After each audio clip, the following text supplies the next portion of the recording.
करीब 1 साल पहले एक नई ग्राहक उसकी दुकान पर आने लगी थी।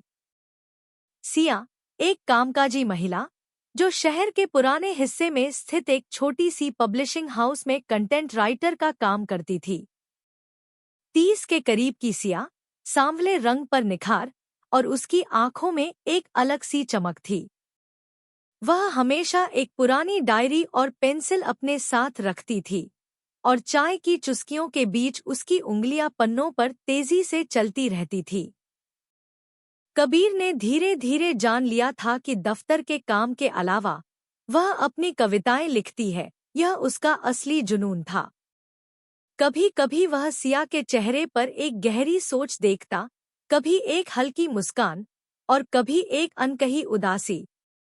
शाम के ढलते घंटों में जब ऋषिकेश में गंगा आरती की तैयारियां शुरू होती थी और हवा में धूप की खुशबू घुल जाती थी, सिया का ऑफिस से लौटने का समय होता था।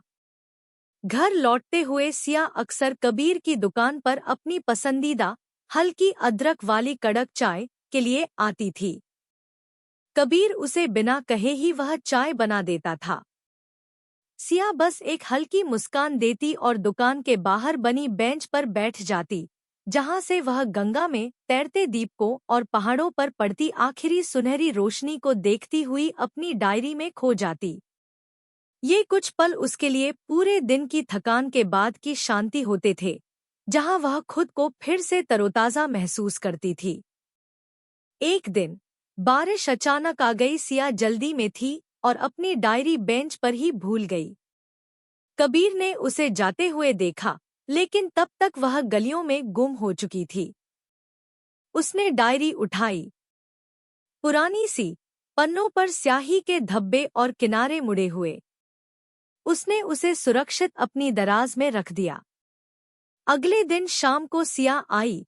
उसके चेहरे पर हल्की चिंता थी। मेरी डायरी। कबीर ने बिना कुछ कहे दराज खोली और उसे डायरी थमा दी। कहानी सरगम पे आए। चैनल को सब्सक्राइब करके बेल आइकन को दबाना न भूले।